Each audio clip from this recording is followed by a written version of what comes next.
The Supporting People programme is funded by central government, and its aim is to deliver housing-related support to vulnerable people.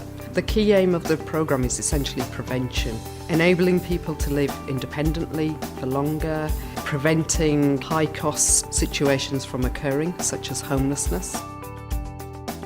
What we wanted to do through the Supporting People programme was not just to give money to organisations and say, go away and please do this. Actually, what we wanted to do was evidence, using a strong methodology, something we call the whole systems approach, the cost benefits to the public purse of those actions and those outcomes being achieved for vulnerable people.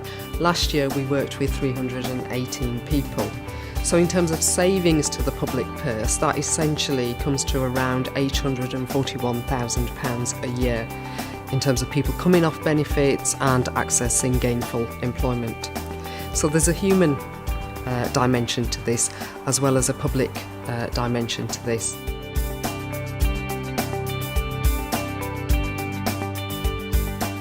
The organisation provides housing and support, specialist services for offenders and people who are at risk of offending through their own circumstances. I see many successes of people coming through our supported housing, and they come into our organisation, use the support that's available to them and the wider support package that's put together by us working in partnership with police, probation, health and the local authority. And that overall support package really helps people move on from us into their own independent accommodation.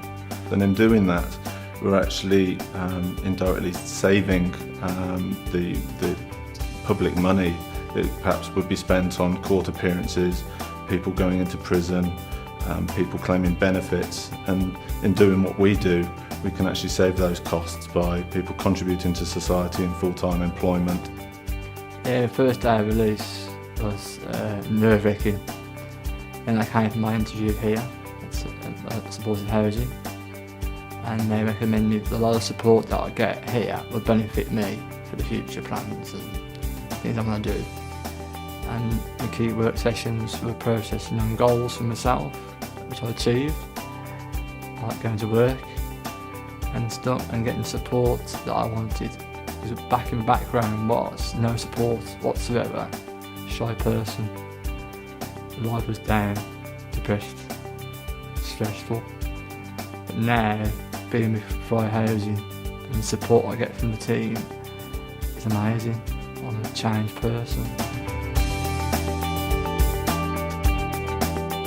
St Basil's is an accommodation and support organisation for young people who are homeless or at risk of homelessness. What we want to do is to prevent that repeat homelessness happening. We work specifically with young people aged 16 to 25, and we see 4,500 of those each year. About 1,000 of them will live with us in our accommodation.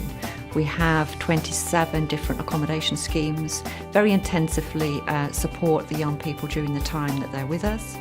And the whole aim is that they can move on in a positive way. They move out of homelessness, they re-engage with education, training and employment.